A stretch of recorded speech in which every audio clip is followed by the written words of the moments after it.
Hello, Didi here. In today's video, the overarching theme is nobody asked for it, but I still did it anyways. The overall projects are inspired by the game Stalker Gamma, and let's begin with our very first mission, patching in. And how can we patch in at all without any preparation? Part of the preparation is starting with the materials we're going to be using, which are located in this very messy box.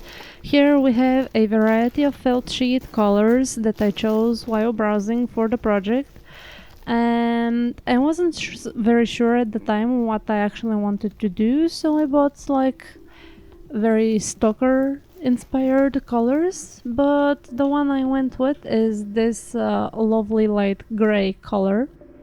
And first things first, I dipped the sheet into some water just to get rid of any excess color that might seep out and then end up ruining the overall project. After some time, we see that not a lot of color has seeped out, rather some dust or dirt. Dry the sheet, see how crisp it is, take it away, then decide to iron it. Protect the surface with a cork sheet that I had lying around from a different project that I was doing. Make sure that the iron is at the appropriate temperature and just start ironing to smooth out that sheet.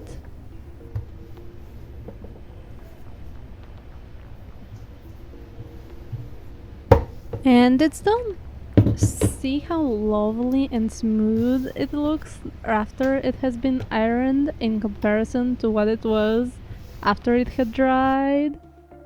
Getting started with the project is getting closer.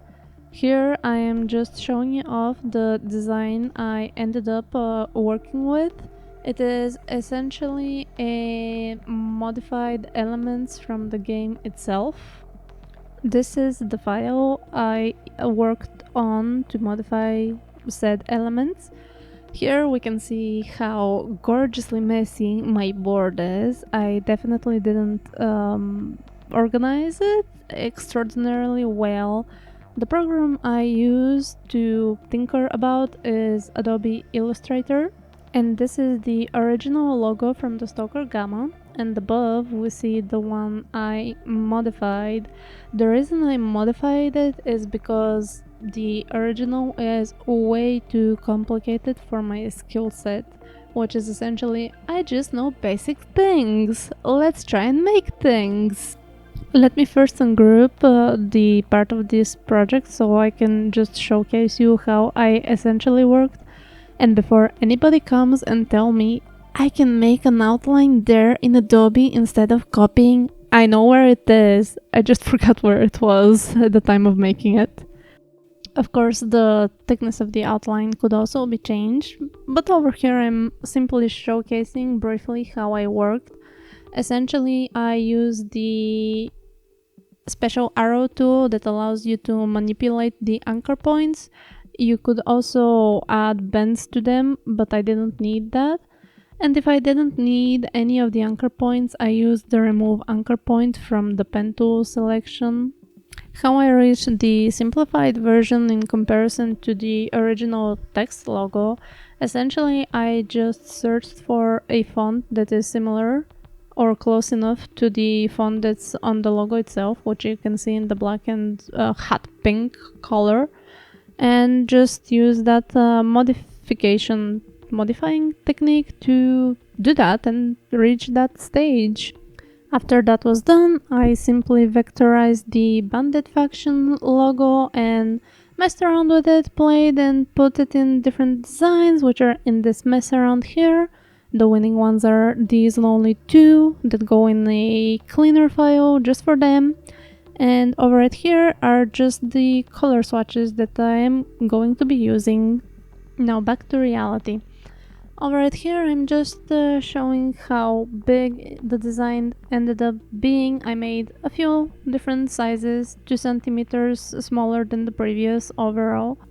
I am going to be using a special sticky sheet that is meant to go on fabrics, and you after that you just put it into some water, and whatever was on the sticky sheet becomes no more. As you can see, it is see-through enough that I can simply trace over the design I ended up with. I am going to secure it with some paper tape. Why paper tape? Because it's paper on paper and I don't want to tear that design, because later on I am going to be looking at it for reference. And after we are done with that, it is time to start tracing over. I was very indecisive what to do with the pencil, and I ended up using the pergel. What do you call it in English? A radius?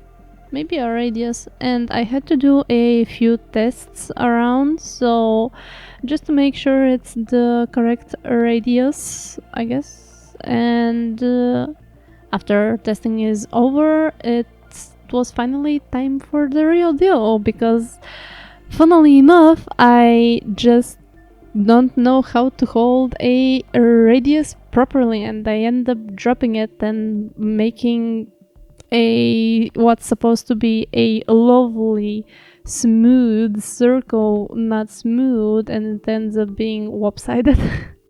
Which you can clearly see after I'm done using the radius over it here, like this. Amazing, right? It's time to start tracing over the design, or using the pencil now, because what am I gonna use the radius for anymore? And tracing is pretty straightforward, so enjoy me tracing about.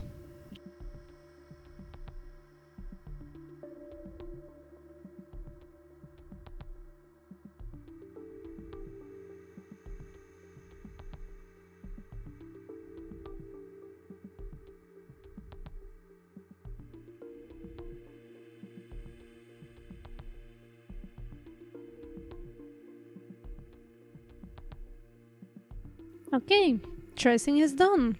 Now we just have to peel the tape away carefully, not to tear any of the paper.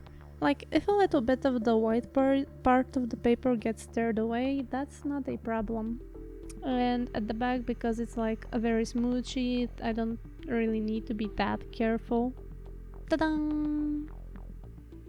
Oh yeah, also let's not forget the tape on the sticky sheet.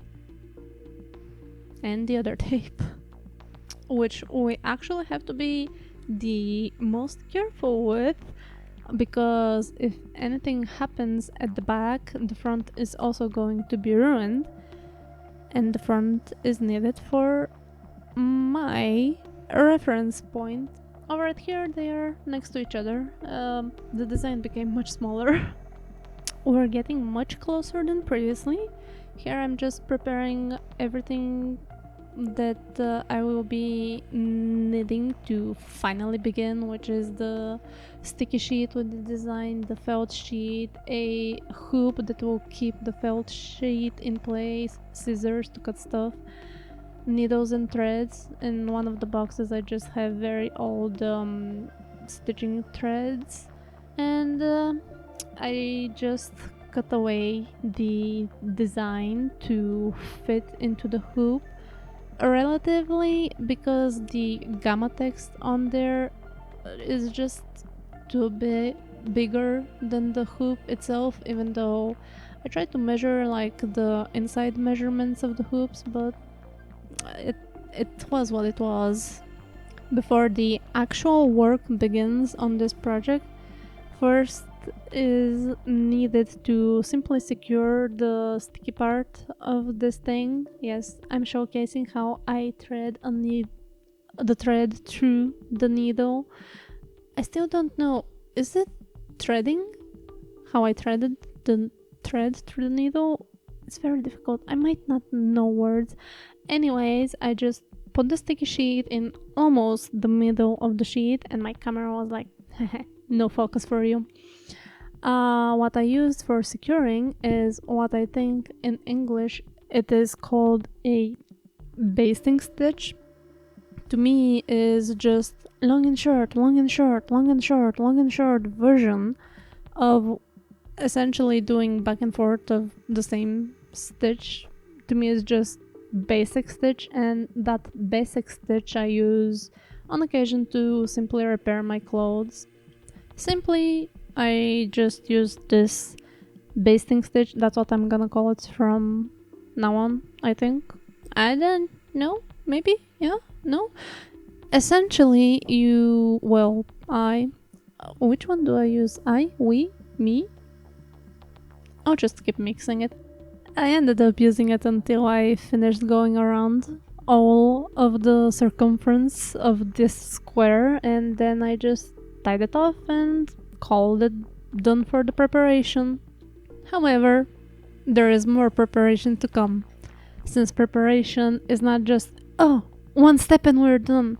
It is a multitude of steps, and I just would like to show it off, and thus I am simply showing it off. And here we have the design in focus, secured, and next step in preparation galore, thread preparation. I am using DMC thread colors. I just went to the shop and bought colors that looked like what I needed. Here they are the numbers for anybody interested. And since I'm not going to be using the full 6-stranded skein, I'm gonna weave them on those. And for the splitting, I have a small animation for you. Simply choose a color of your liking, hang it with a money clip on a hanger that can take it, start splitting until you reach the end of the money clip, then weave it onto the carton and call it done. I wish it was this fast in real life. And here we have all the colors nicely weaved onto these cartons.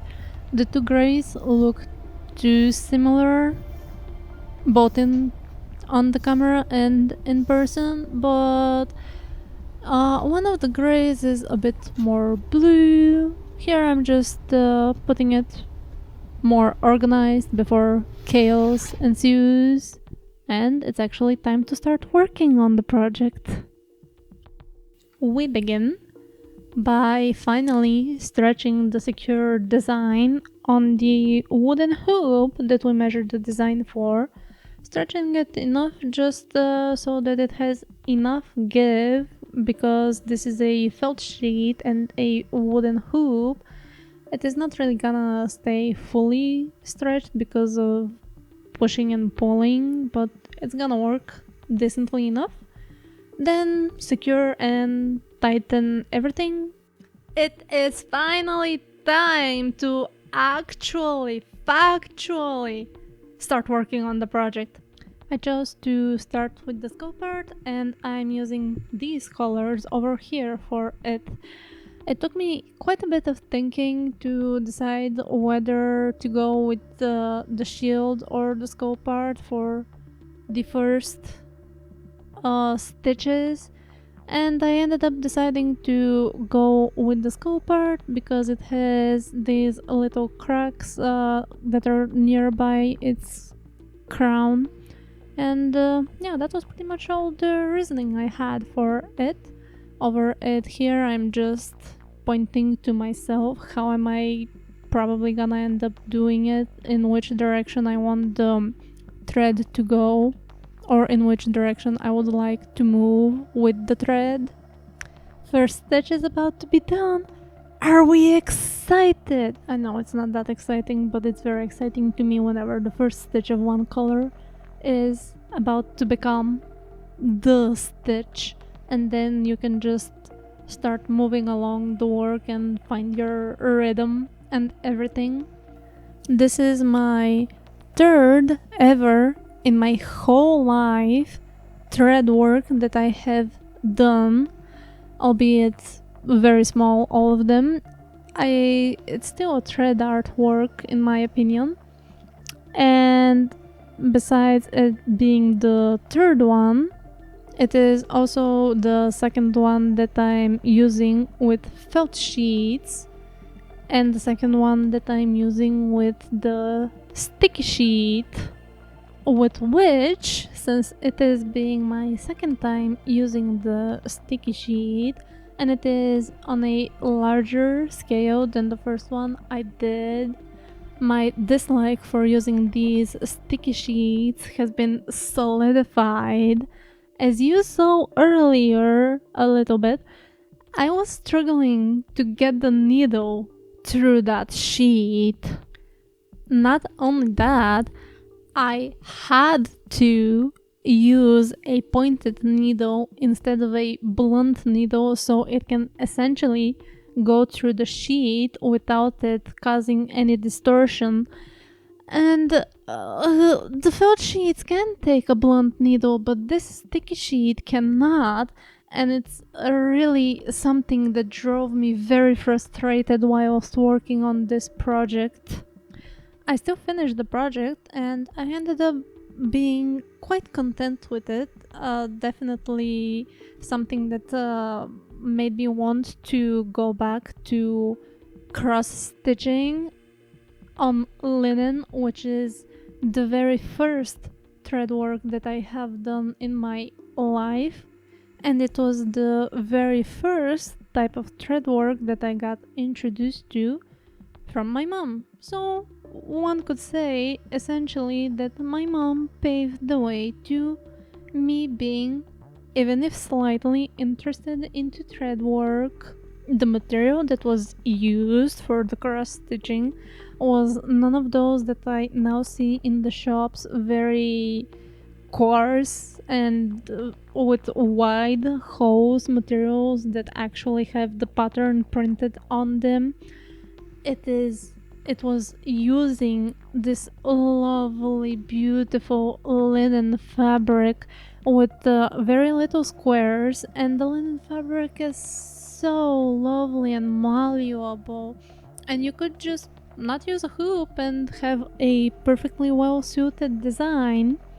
I will probably just put a placeholder picture for the time being of what I kinda did, since I don't really have any pictures of the very first linen thread work that I did to showcase, since it is very old. Like, I was about 10-ish year old when I was introduced to that.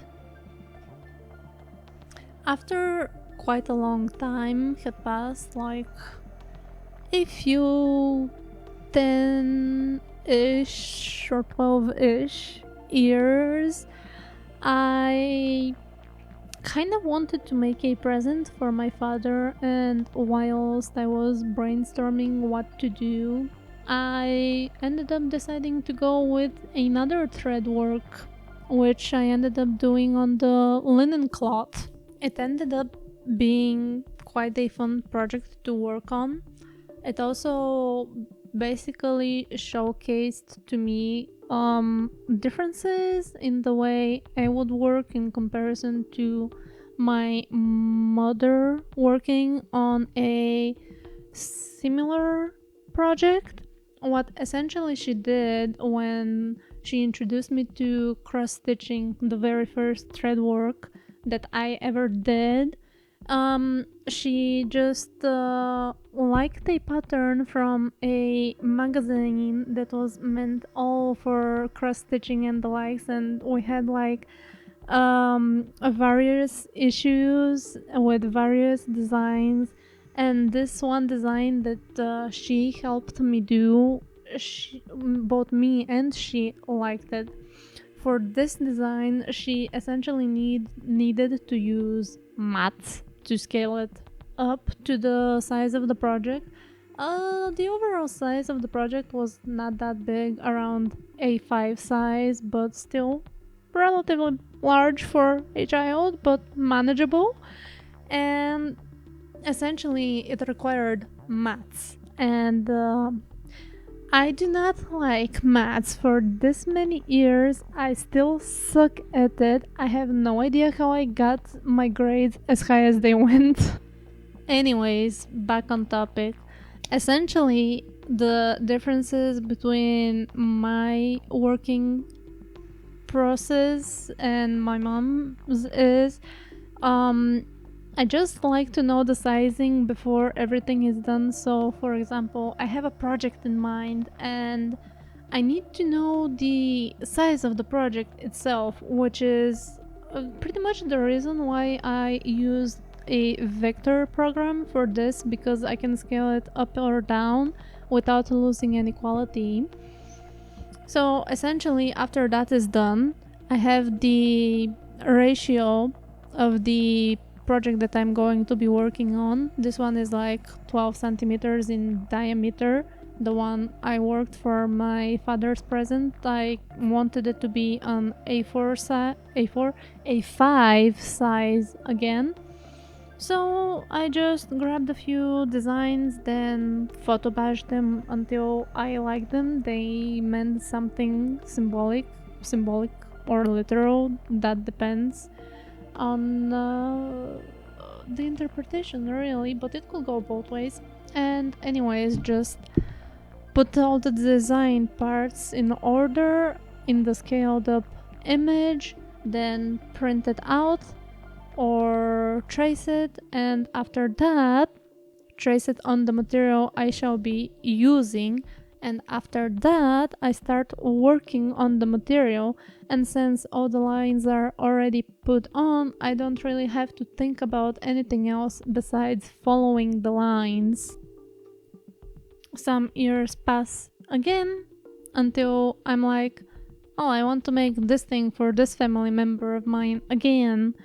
And this is essentially when I decided to use felt sheets for thread artwork, and try to test out the sticky sheets.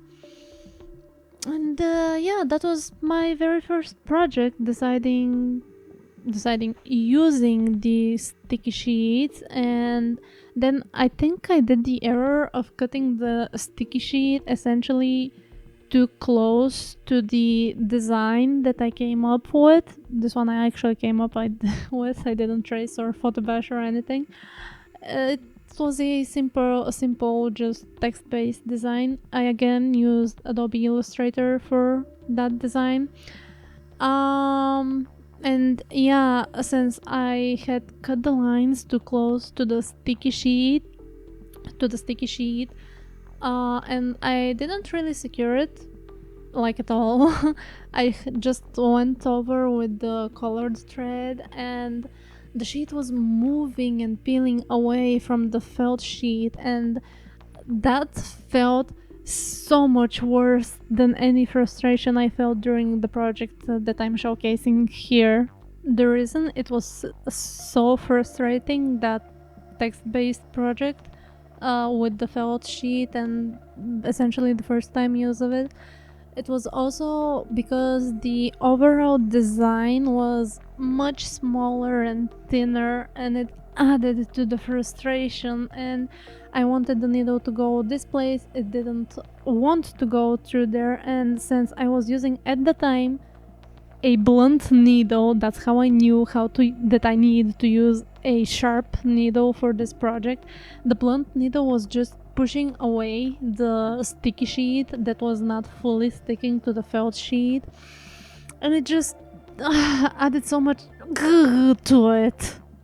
Also, felt sheets are not the best base for doing thread artwork, because you cannot backtrack a stitch that has been made.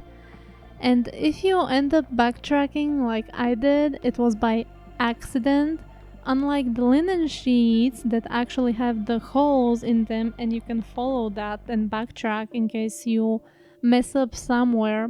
On the felt sheet, once you make a stitch, you have to know that it is final, because once you backtrack on a felt sheet, it becomes a mess, and you better like that mess, which I did not want to do. So even if I didn't fully like a stitch, I made sure that the margin of dislike is minuscule, that I could simply overlook it.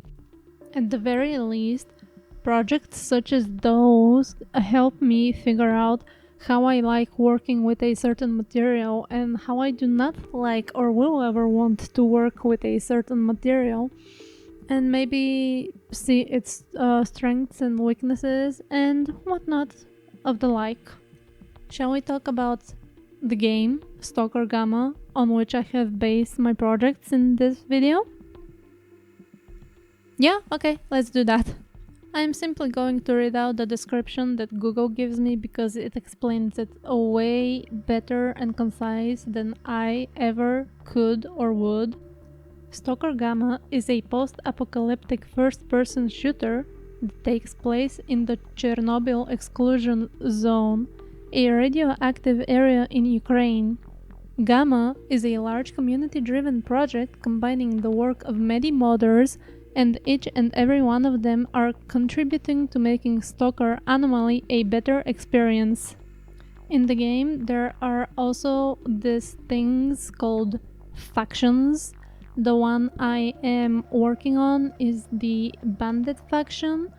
I will briefly read you the description of what factions are, and after that I will read you what the Bandit faction is supposed to be and represent. Factions are stalker clans or organizations operating within the zone. Each faction has their own ideals and goals. The factions can have both allies who may share their ideals and enemies who oppose them. Factions play a large role in a stalker's life, as the zone is an unforgiving wasteland, where the death of an ordinary stalker amounts to little more than a discarded shell casing, and mortality is a relative to a faction's goals. Joining other people with the same view of the zone is often an individual's best avenue for survival in the zone. There are exactly 10 major factions in the zone. One of those major factions is the Bandits faction, and here is the description for it. Bandits are raiders and murderers of the zone, ranging from petty thugs and gangsters to organized crime syndicates. Apart from freedom, which treats them with marginal contempt, everyone hates the bandits due to their nefarious acts of robbing and exploiting honest stalkers. Most bandits are unorganized and leaderless. There are only a few known bandit leaders and camps, and even then their groups are still fairly disorganized, with underlings always trying to take control by overthrowing the previous leader. Their unit size is mediocre, and their equipment is cheap and shoddy. Because of this, they've adapted to a guerrilla style of warfare, ambushing small groups with large numbers by camping in locations just off the normal paths. Why am I doing the bandit faction, you ask? Or you don't care and I'm just pretending like you're asking? Well, the reason is very simple, really. At the time of conceiving this project, my boyfriend was maining playing as the bandit faction in the S.T.A.L.K Gamma game. Also, note that I do not game at all, and for this, rather these plural projects, they're all inspired by my boyfriend, and essentially just by him being and doing stuff, my creativity gets sparked out of nowhere, and I feel like that's a good thing. The finish line is getting closer and closer. The last thing that has to be done is just to make the lovely thick outline of the circle where the skull is, because that lovely thickness is going to make the circle pop, thus making the eye look over there first and basically stare, and even if it wanted to try go down, it will see it, but it will just keep focusing at the center. That's what that boldness is for. And here we have the finished product, almost. It's very close to the finishing line, I promise. I'm just stretching the material a little bit to get rid of those creases that happened whilst I was working on it. And over it here, you can see it ever so slightly better with the reference sheet very briefly pointed out to you in comparison. And of course, I have to show off the back, the way it has been worked, and of course, how messy it is. It's like one of my favorite things. I just like seeing the finished product and then the mess. And most times I will just end up enjoying how the mess looks like before finally finalizing to the finish line. What am I even saying anymore? I don't know, but it's like so many little things that go into reaching this final stage. So it's like final, step 1, final, step 2, final, step 3, 4, 5, 6, 7, 8, 9, and so on and so forth. Here I'm just getting rid of that basting stitch because later on I'm gonna cut around and I don't need that to stay. Also, the sticky thing is gonna go disintegrate into some water. And here, let's have an opinion. Perfect. Good job.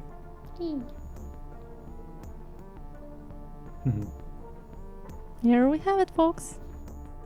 The end is actually very close.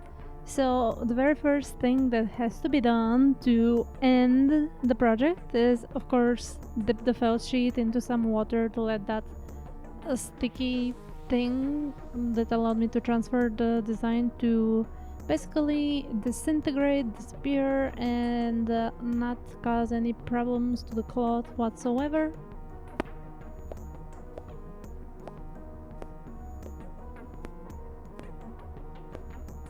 After that is done, here I'm just planning out the way I want to cut it around.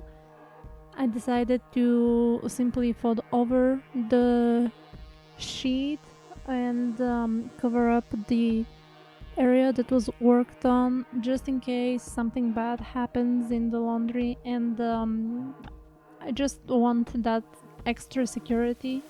Here I'm simply pointing out to where I am planning to myself to cut around the felt sheet. After deciding what I wanted to do, I end up pinning and securing the sides I want to sew around and simply start sewing where I wanted to.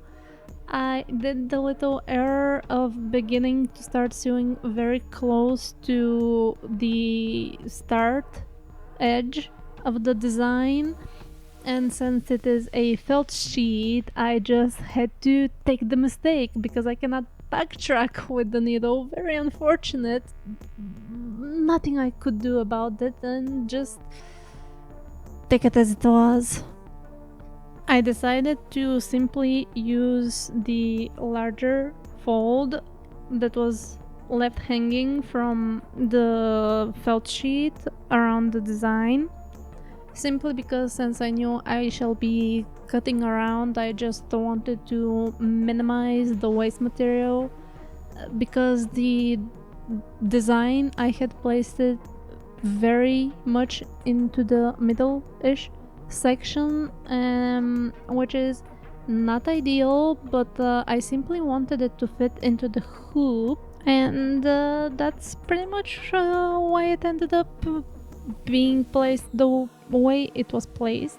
Here I simply missed a full thread loop and it ended having this little hanging part, which I ended up tying with quite a lot of knots, so I make sure that nothing becomes unraveled, because I want absolutely everything secured.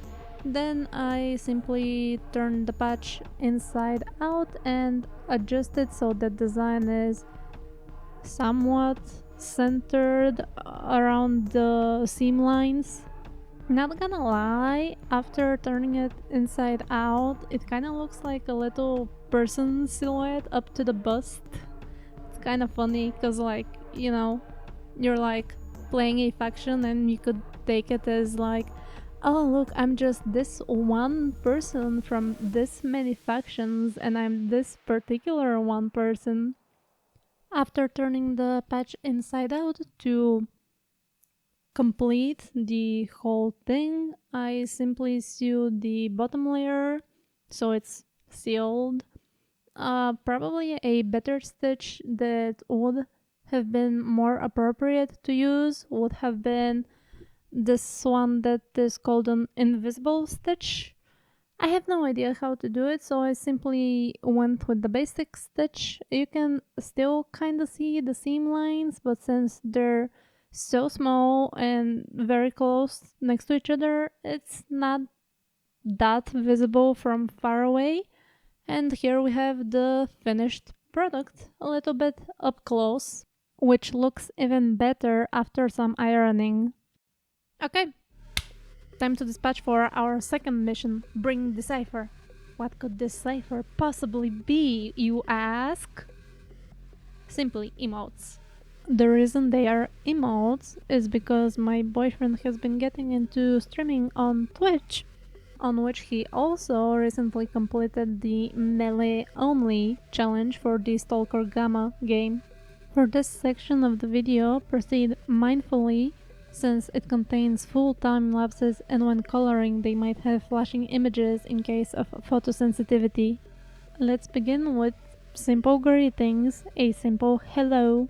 Instead of going with the most common way of showing a hello to a person, which is simply waving your hand next to your head, I am going with a salute, which is much more fitting for the world that is being built into the game, and it fits with the militaristic theme in there. It is also meant to represent in emote form the little O7 or 07 emoticon. After that is done, we go to one of the many locations available in the game, Red Forest. This name by itself made me imagine a forest that was originally just a normal, regular green forest, lovely, beautiful views, nature, smell. And then red comes in and it's like blood has been soaked in. And that blood being the blood of all the stalkers that are into this zone, losing their lives, both to the factions and all of the anomalies that are present throughout this world. Usually, one would imagine that soaking happens from the bottom to the top, the bottom having the thing that gets absorbed and the top being the thing that is absorbing.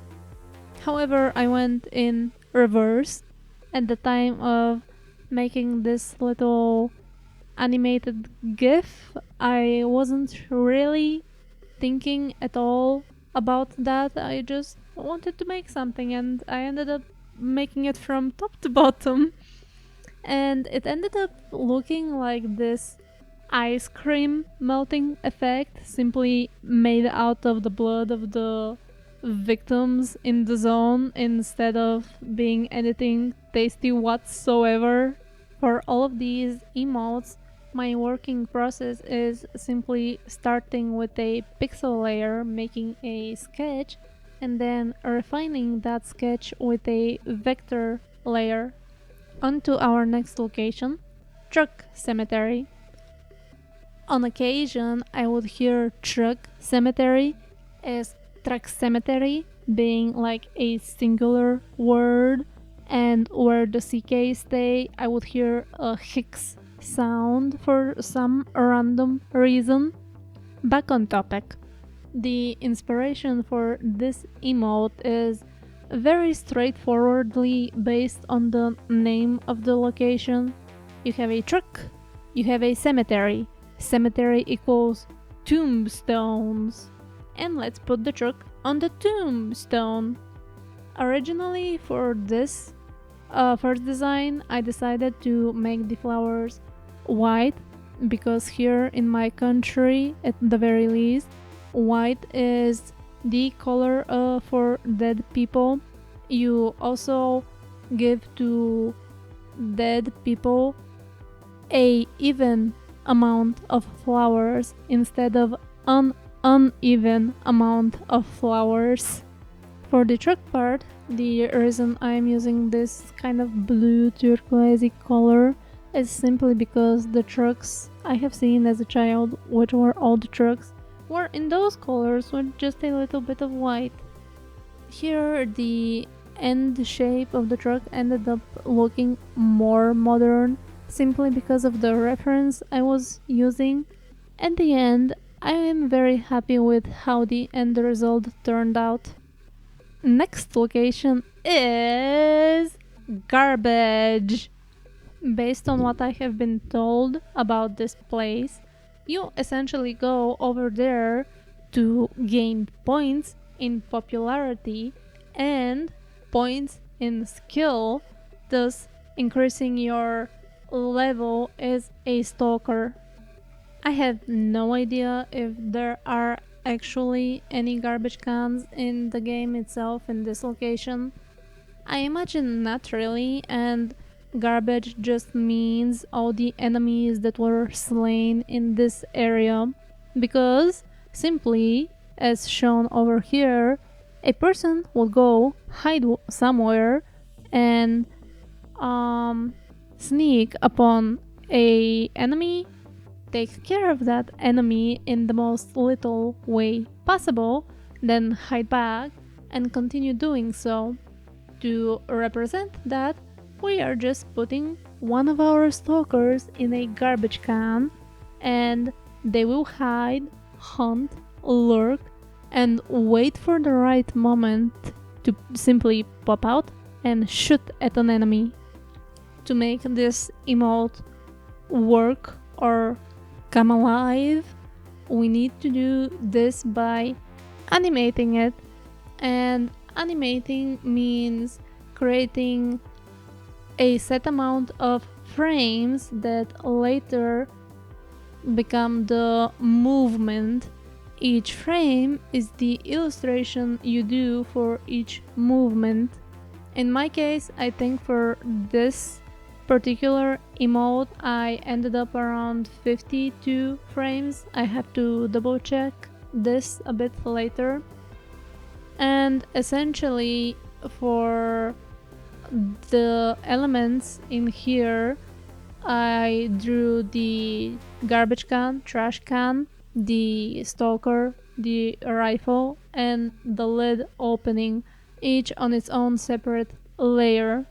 The program I use to make all of these is Adobe Fresco on iPad, the free version. And here, after I am satisfied with my line work and how all of the movement is going, the next step is simply coloring every and each frame in the animation. No frame can be missed at all. This is where in time lapses it could become too flashy.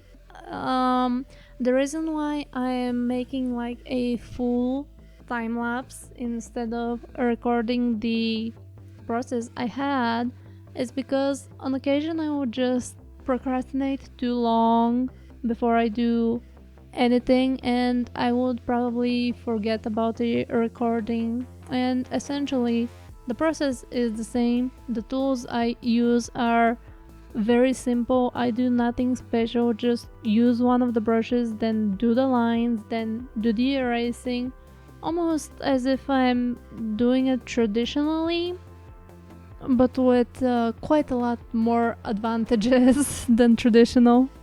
And how else does a stalker gain experience, besides facing other stalkers? Is by facing other dangers. One of those dangers being the omnipresent radiation, which if not treated or left unchecked, causes the player to descend, making his death a holy rad's death. To put the holy in the irradiation, I am simply starting off with the universal radiation logo, making holy wings, preparing to spread out and then fly up. And how can anything be holy without a holy halo that pops up and it also flies along with the object, thing, person, whatever? It is holy. And if not emphasized enough how holy it is, we have to make it even holier by making it glow up, become brighter as it descends. Of course, that is not the only thing stalkers have to face. They have to face mutants as well. This one in particular is called a garlic, K at both ends of the word. Isn't his face gorgeous, totally not frightening at all? It is also a type of a cut mutant. I have no idea what it is, I'm simply using the Stalker wiki to drop on you this information. Anyways, to me it simply sounds like garlic, and I thought his face fits a garlic, he kinda looks like a garlic, his name is a Carlick, you just change one letter, and we have the garlic Carlick. The next mutant emote I made is what is referred to in the community as a burger. Imagine this lovely, tasty food with this ugly monster that I'm simply tracing over here. Apparently it's easier to pronounce it than Burer is. They simply added a letter and his face fits a burger. Coincidentally, like it just becomes like the meat chunk. Amazing. These are not the only mutants a stalker will encounter throughout the game.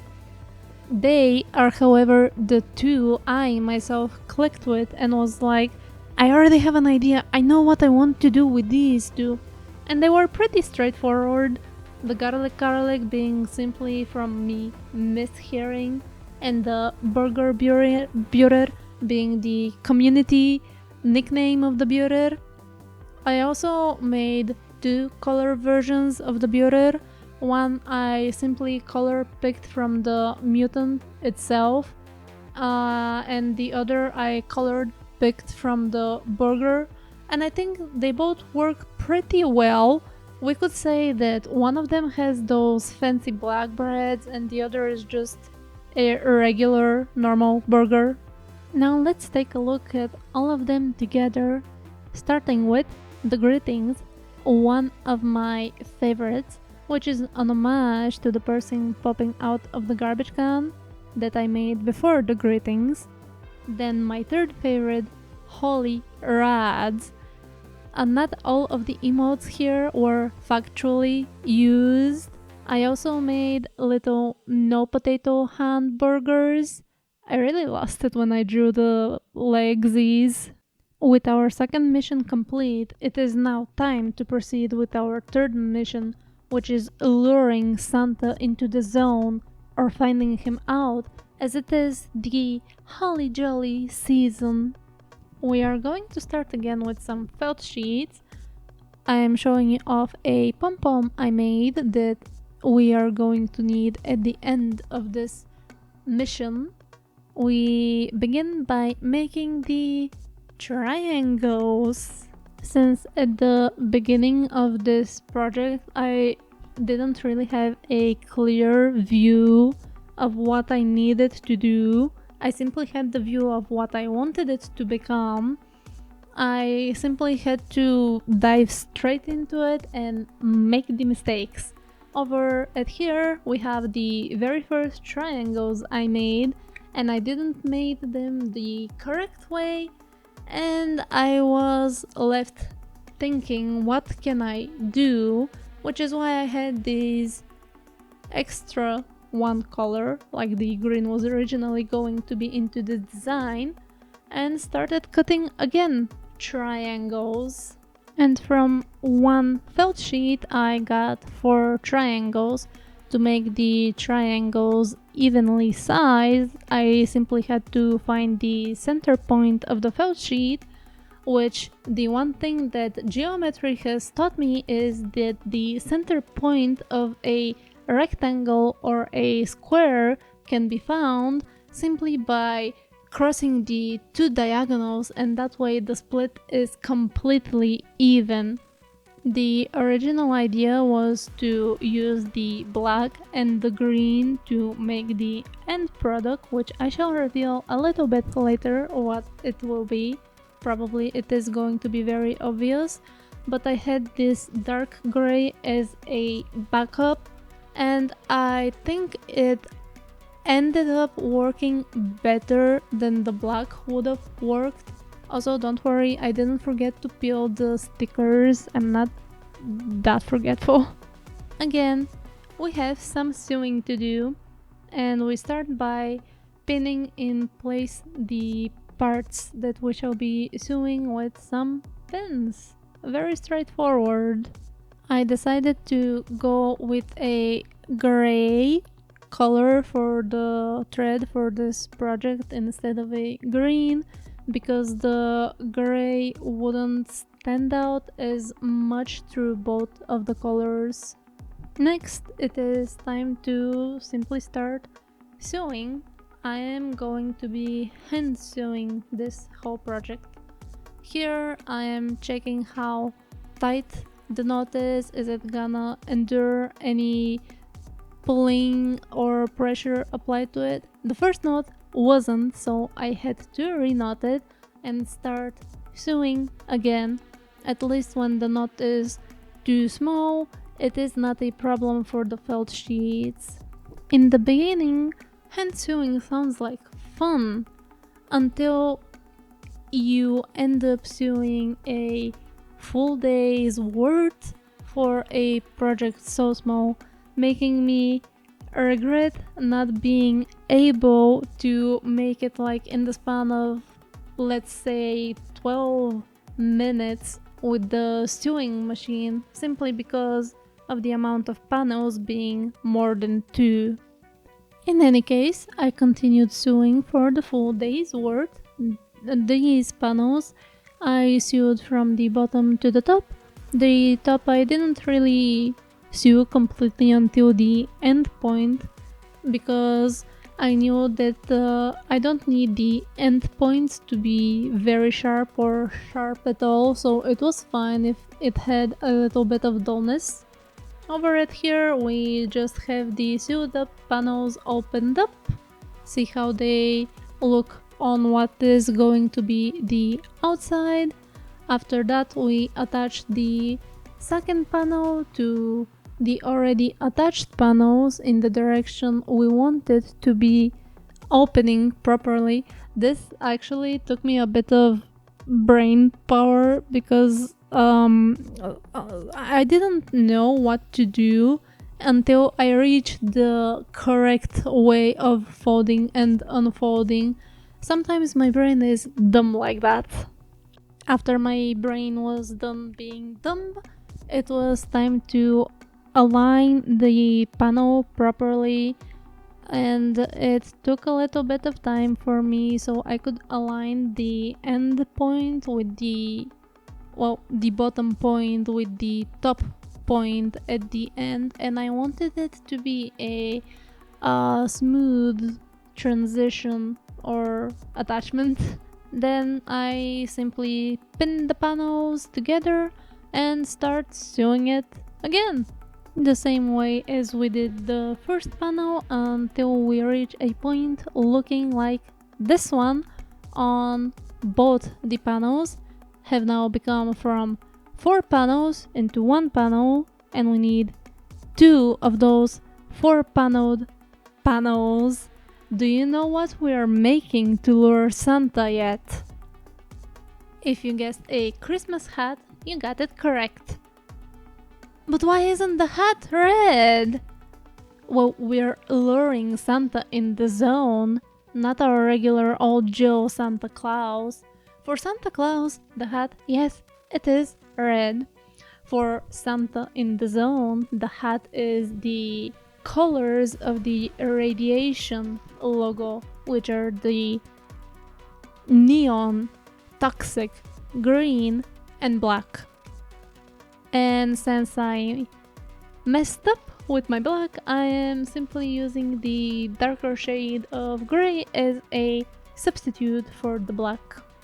To make the hat a hat shape, what we need to do is simply attach the two panels together, align them properly, pin them to secure them, then sew the both sides that are pinned until we get to a point similar to this one. This is still the inside of the hat after all of the individual panels have been sewn together, and let's take a peek inside. I think it kind of looks like a little circus tent when you look at it from the inside, and this is how the point ended up looking like. As I said earlier, I didn't really need the point to be pointy. It's just to make it pointy enough. This is how the inside out of the hat ended up looking. I am very happy that my brain somehow managed to figure out how to make the colored panels alternate in order and with no hiccups. Like, there's no two greens stitched together, there's no two grays stitched together. Very happy about that. Now at this stage I really wasn't sure how I wanted to proceed, so what I tried to do is maybe try to make a clean seam at the bottom of the hat, but because of the way the panels weren't with even bottoms, it didn't end up looking well. And in any case, I was going to attach this white part representing the snow that we usually see in the red hats. I am very happy I managed to find this very small roll of this particular fabric, because I was not sure where I would find this fabric that I was thinking of for making the hat. And I was considering I would have to maybe take a meter by a meter 50 of this fabric from a fabric shop, but I didn't have to because I went with my brother to one of those big shops that sell small things for the Christmas holidays, and they're seasonally changed. And I was very happy to find this fabric. They also had this type of fabric with some golden stars on it, and I got that one as well. I don't know what I'm going to do with that one. I got it simply because I liked it. As shown earlier, I used a very precise method to cut the length of the fabric I will be needing to go around the circumference of the hat. Very, very precise and scientific. Then I simply readjust the thickness of the fabric to the one I think is going to fit better the hat, and then I cut along the markings I made.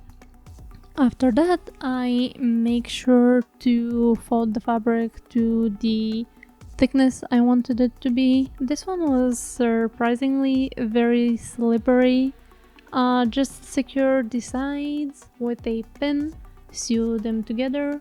I did on one side, then the other. I left the top unsewed because later it is going to be attached to the hat, and that is going to be the thing that sews the top, so no need to do it here at all. With that done, it was time to attach the snowy fabric to the already attached hat panels and make it go around its circumference. It was challenging simply because, as already pointed out, it is not a proper arch one would expect, simply because the bottoms of the triangles making out the panels of the hat were not straight. They were kind of angled just a little bit. Over it here, with this camera angle, you can see very well the pins that are positioned on the white fabric. However, at the time of me attaching those pins, though they were not visible at all, and I had to rely on my feeling to know where they are and to see on the back to basically navigate where to touch. This side over here, I pinned it in reverse by mistake, but it was fine. Of course, now it is time to attach with the thread the snowy part of the hat to make it final. Here it is after attaching the white part to the hat paneled parts. Here we can see the inside of how it was worked. Some of those little hairs have attached to the thread, kind of securing it even more. And this is how it looks after it's been flipped. I'm very happy how smooth it ended up looking, and it doesn't look at all as if the panels were wonky at all. To make the hat a complete Santa themed hat, we cannot do it without a pom-pom, the one I showed you at the beginning. This is the yarn I used to make the pom-pom. I am also going to use the same yarn to attach the pom-pom to the top of the hat. These are the needles I shall be using for attaching it. They didn't really have the biggest holes that fit the yarn, but with some tinkering it ended up fine. See, like this, a little bit of extra pulling and the yarn will go in like this. Also, the reason I wanted to use the yarn to attach the yarn pom-pom instead of any of the threads is I thought the yarn, simply because of its thickness, is going to stay much more securely than the normally thin threads. It is also going to blend perfectly with the pom-pom itself, as it is the exact same material as the pom-pom. Surprisingly to me, attaching the pom-pom took a little bit longer than I thought. I thought it's gonna take me like 2 minutes at maximum, but simply because of the thickness of the yarn and the having to figure out how to make the yarn go through the needle hole, it kind of added up to the time. It also added to the time when I was trying to center the pom-pom with my very bad aim. I still managed to make it work. After that was done, what I was left to do is simply give a little bit of a trim around the pom-pom to make it even, make sure I cut any loose loops, any left loops, making sure that I don't cut into the thread that's holding the pom-pom together. With all of that finished, we have successfully completed all 3 of the missions we set out to do. Originally, the patch was meant to go onto some pens. It ended up going onto Santa's hat.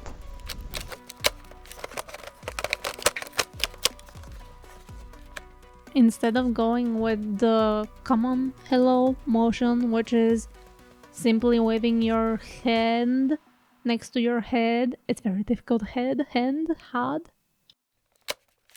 Of course, now we have to sew the snowy part to attach it to the heart, to the heart, to the hat.